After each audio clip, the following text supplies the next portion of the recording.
Thank you so much. I'm really excited to be here, and also it's so wonderful because often you sit in the same university and work in different departments working on similar topics. It's such a pleasure to be here. So the way I've really structured the 20 minutes is that I hopefully want to expand the understanding of digital well-being, if you will, and really unpack the complex issue of digital well-being and make the case why we need to expand current frameworks. So the red thread that really runs through the talk is diversity and diversifying research, and starting with sample, but I want to briefly touch upon methodological and theoretical diversity. And through that, you will find that there are lots of meta-scientific insights overlaid with a little bit of diverse data. So in the talk, I'm going to show you a little bit of systematic reviews, some work from qualitative research, and a little bit of secondary analyses. So it's going to be a bit of a hash. So bear with me, because this is the first time I'm experimenting with this format, but I think such a topic like diversifying digital well-being or understanding the diversity of, or understanding digital well-being in and of itself in these diverse contexts requires a little bit of a rehaul. So just to contextualize, I often like to start with a few word maps and a few visuals that really help set the stage for the issue, and really help me strengthen the argument of why we really need to go beyond certain samples. And of course, this is a cartogram of the world's adolescent population. Also, majority of world's social media users naturally sit in the global south, and in this cartogram I've tried to resize the world's population based on the population density as opposed to the land mass, and naturally you can see the darker blue regions like India and China are more densely populated, while the lighter blue regions like Western countries are less densely populated. Now, if we juxtapose that map with first majority of psychological research and really where the current literature sits, you really start to see the disconnect between where the research is and where the world's population is. And this is work by Mohammed Rad and colleagues from about 6 years ago, and this is one of our top psychological science journals. And I have two colleagues who are from psychology who can vouch for the fact that this is one of the well-regarded journals in the field. And it's really interesting that it's not only that, of course, you would imagine that most of the research comes from Western countries like the US and Europe. Perhaps that's not surprising. But what I always find really interesting is that actually there's about 23% here that is unknown. So the researchers don't really mention where the sample was even collected, which is a problem for another time. But really, just to juxtapose this, and this is academic research on digital well-being, of course, within psychology. So this is looking at the effects of social media use and the effect on adolescent depression. And even there, most of the research, of course, looks very much like the map previously.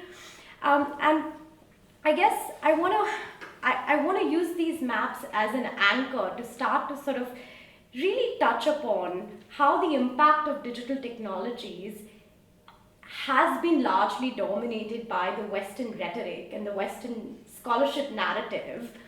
And to really switch gears, and again, I'm going to go back and forth between psychology and behavior science more broadly and then dive into digital well-being, is really the big problem, whether it's social sciences or it's particularly this issue of digital well-being, is how do we conceptualize the issue of generalizability.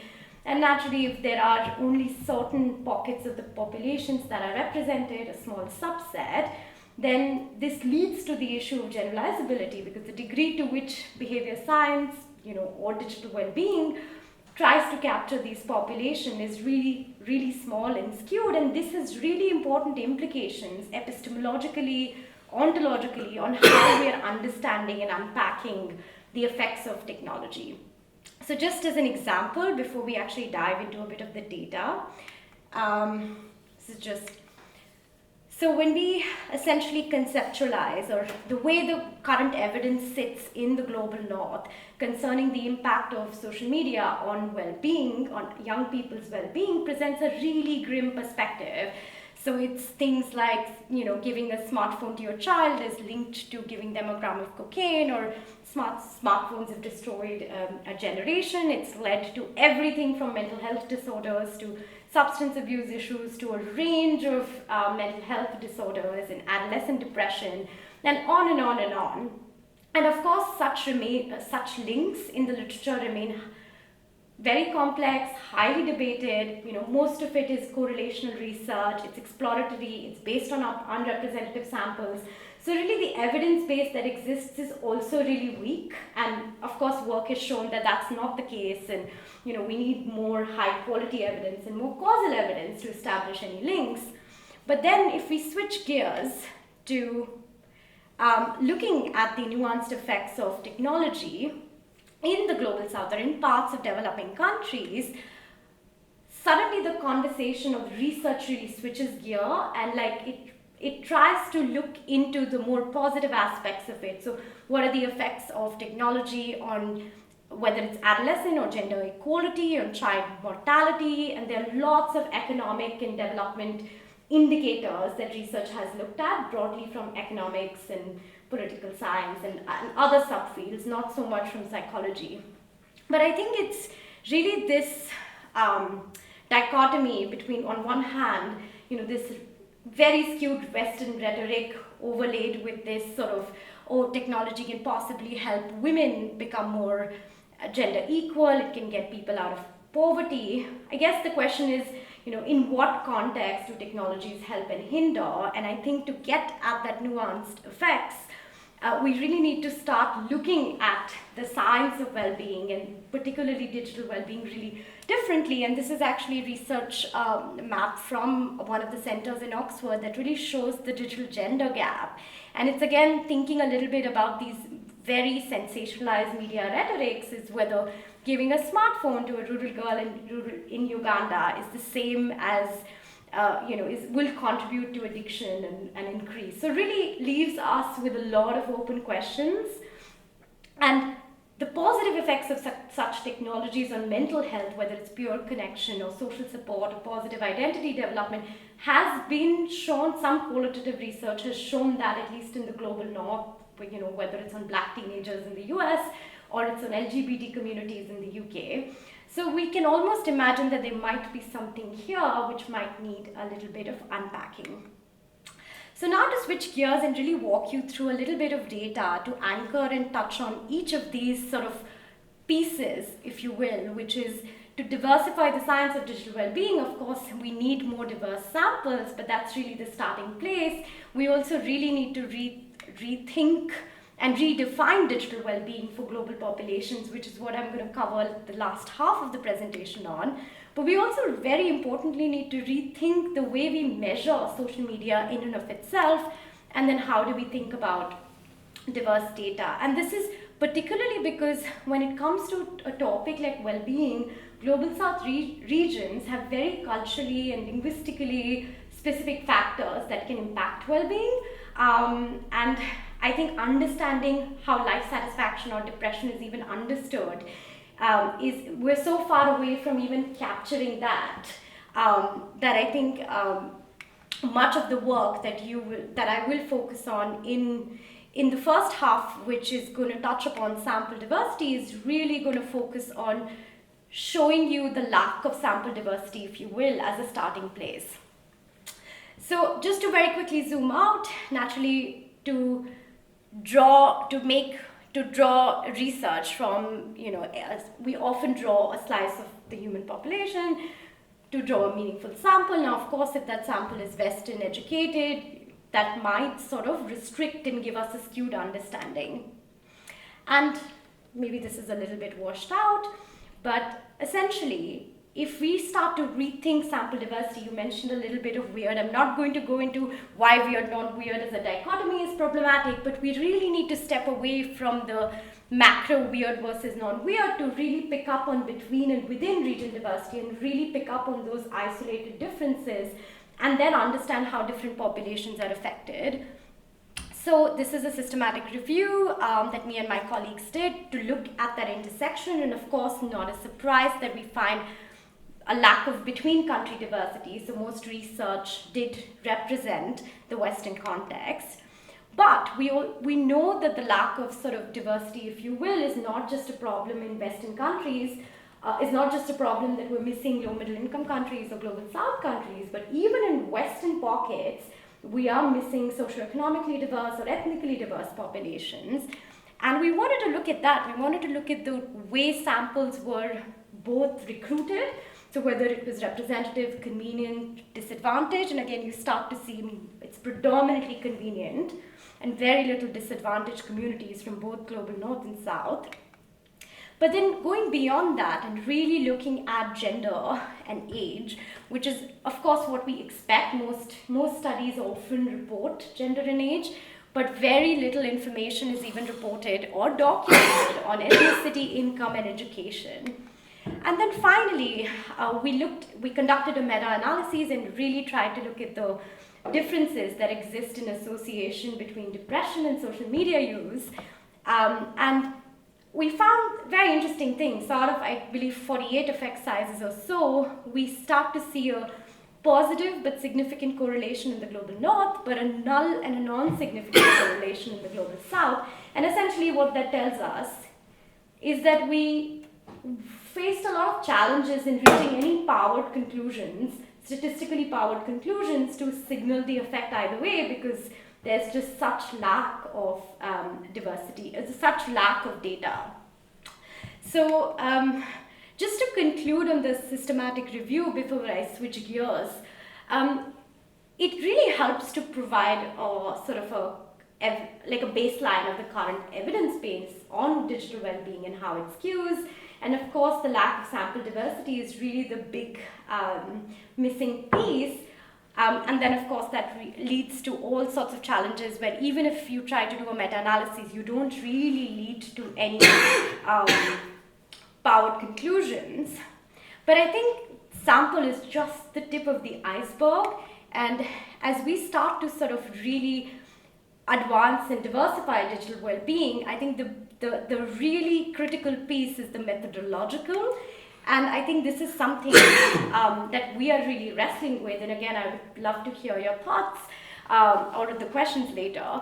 But essentially, one of the things that I encountered both in my qualitative research and a lot of people in the room who use secondary data sets, large secondary global data sets, whether it's UNICEF or it's World Values Survey, and somebody mentioned global flourishing, is really how these concepts are measured.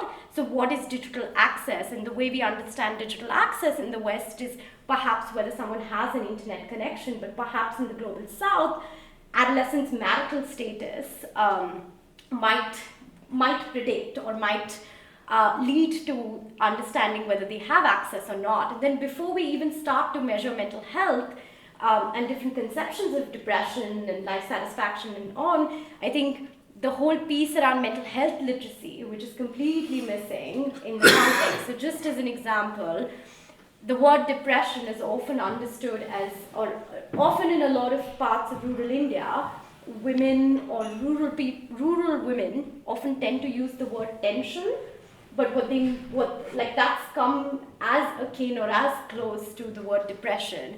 So I think we start to really run into these challenges, and of course, naturally, it's easy to say, let's expand methodological toolkit, and that in psychology, in psychological science, means moving scales. But really, I think we still struggle with being lost in translations, and I really like this little screen grab here, which is, why Cambodians never get depressed. And of course, it's a tongue-in-cheek way of highlighting how different languages conceptualize specifically words like depression. And of course, every country might have a different operationalization of it, and one can argue that physiologically the differences might not be that different. But I think all this to say that the qualitative research in particular helps give us a really good first step understanding. So moving from systematic reviews to qualitative research gives us a really nice understanding of how further apart some of these conceptualizations between well-being in the North and the South are.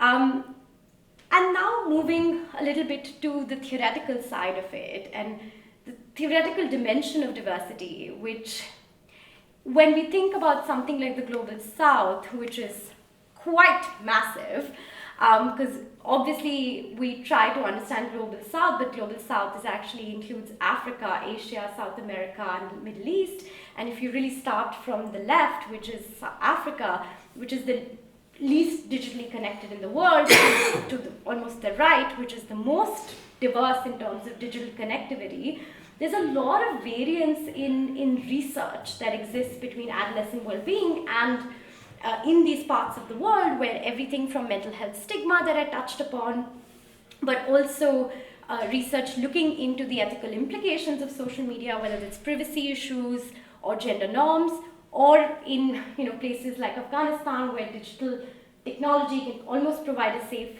haven. So I think when thinking about the different topics of concern or different scientific priorities in each of these regions, perhaps digital well-being or the nexus between digital well-being is not the most salient, particularly in Africa. And we saw this when we tried to do a narrative review, and we found that actually in places like Africa, perhaps digital technologies is being used to deliver mental health interventions or look and track HIV. So there's a lot of primary health that's still very much the center of research and scientific priorities in these regions. So I think it's a little bit about how do we build that nuanced understanding, and I think building that nuanced understanding requires an appreciation for understanding the different perhaps nexus or implications of the same concept, if you will. I don't know how I'm doing on time. How badly am I doing on time? You still have a little bit. Okay, great. Oh no, I am going ahead. And now sort of segueing into this, I guess this juxtaposition of where do we go, because I think I've spent probably half of the presentation problematizing and arguing that there are these differences and, yes, of course it is a problem, but where do we go from here? And I think this is where it becomes really critical to build this sort of contextualized profile of digital well-being and build almost like a cumulative theoretical account of both harms and benefits that impact well-being. And perhaps some of that might be more amplified in diverse adolescents, and perhaps that might not be. And again, just as an example of that, this is one qualitative study this is part of my PhD work, and this is in rural India. And where I want to draw your attention to here is really the fact that actually when looking at these diverse regions and diverse adolescents around the world, even access issues are such a critical lever that they're still fighting access issues due to different cultural, socioeconomic differences. So here, this quote particularly highlights the culture of honor that exists in South Asia, where women have very restricted mobility, very restricted gender norms, and that doesn't allow them access to digital technologies. And in fact, like how digital exclusion then predicts worse well-being is perhaps the direction that one needs to go into, as opposed to looking at the overuse of digital technology, because that is a non-starter in these contexts. So here, just to say that the multifaceted nature of digital inequalities and how they amplify harms and benefits is really critical to the study of digital well-being. And this is a little bit more sort of like stepping a little bit more into these regions, when we look at household, when we look at the community level, or when we look at these regions, there's also a need to go beyond these overgeneralized differences and really look at the household level, the family dynamics. Each of these regions have different complexities, different vulnerabilities. So how can we sort of get a little bit more nuanced? And I know this is very overwhelming because it's trying to solve all issues and it's really hard to get and solve some of these problems at the gender level. Which is why now I want to, at the sort of tail end of the presentation, say that on one hand, perhaps the benefits of digital inclusion might have a positive impact on well-being of women. On the other hand, in these contexts, there are and there might be many more salient threats aside from the impact on depression.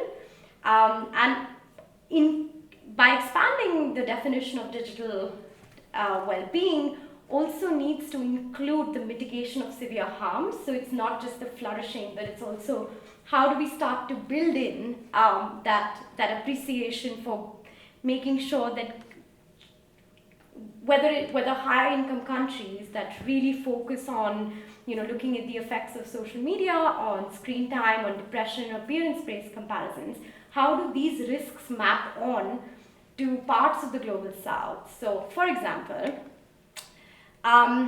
in parts of the global south, one of the big threats, and this is also true to a large extent in the global north, but I just want to focus on the global south, which is the rise of online child sex abuse and how that has become a very rampant problem. And I want to walk you through New York Times investigation from 6 years ago, which really puts this, which really makes does a better job of making the point than I can convince you on. But this is about, so New York Times did this investigation about 7 years ago, 7 years ago, where they really looked at the percentage of child sex abuse imagery online, and say something like 1998, there were about 3,000 reports, maybe a decade later, 100,000, 2014, 1 million. And I think now this is 45 million images, and this is again data from 5-6 years ago. And it really starts to look very bleak when you look at try and understand the impact of online child sex abuse and what online safety means for digital well-being. But because so much of the narrative is focused on West, we're sort of letting this slip under. So now I'm going to show you a little bit of some descriptive research from work with UNICEF, and this is really kudos to my collaborators and partners at UNICEF who've really collected this very important and critical data, and I had the opportunity to analyze this. And this is looking at 12 countries in the global south, so about 6 in Africa and 6 in Southeast Asia, trying to understand online child sex abuse, the prevalence of it, and what are the different risks. And I just want to show you some very early descriptive data just to put this on the research landscape and make the argument that actually when conceptualizing digital well-being, it's almost critical to look at mitigation of harms, and particularly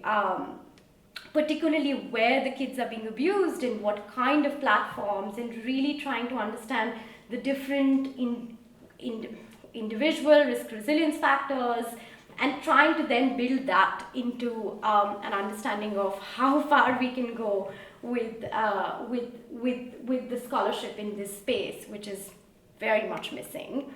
And this is just a side note because I'm always very interested in sample diversity, and this is just to show you that even with the nationally representative data, you often never get 100% representation of any country, but it's still very impressive that they managed to get nationally representative samples in Global South, which are very, very rare. So just very quickly on some of the descriptives, and again, on this map, you really see both, you see a prevalence of online harms, and that's really the next sort of leg of the work, and hopefully part of what I hope to also work on during the course of the postdoc, which is really looking at the impact of these different categories of online harms and how severely they predict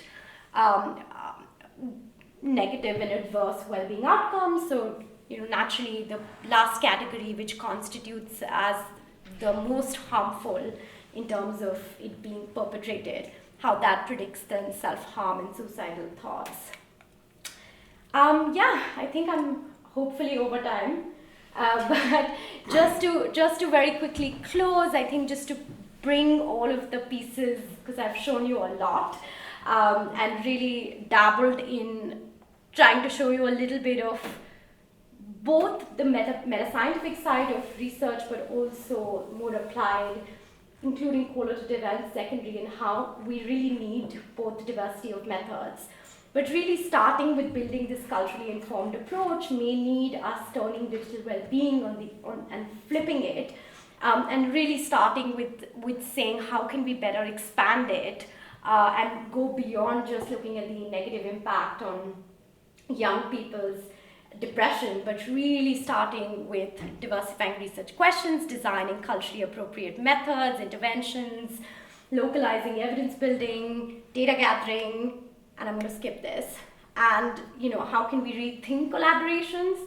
Because naturally getting data on Global South is not easy, and often working in partnership with organizations that have the resources to collect data is a starting point, and then also realizing the limits of our work in this space, which is that no amount of well-being research can be mitigated without an acknowledgement of the mental health stigma and the structural barriers that exist in these countries.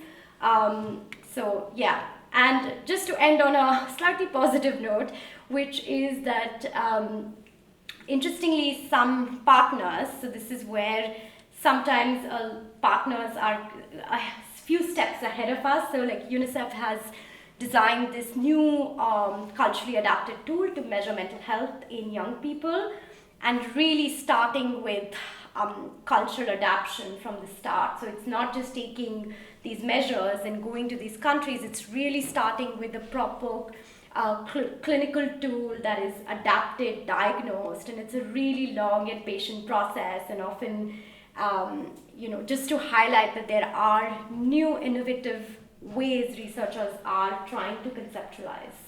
So there is hope, hopefully, to diversify this at high quality. And that's it. And this is my little cartoon, because I did show you some depressing graphs, which is that sometimes with research in the space of whether it's diversity of behavioral sciences, psychological sciences, or digital media, it's a little bit like where you've lost your wallet and where the light falls. So if you really want to look at more diverse research, we really need to diversify even where we're looking at. Yeah, happy to take any questions. Thank you, Sakshi.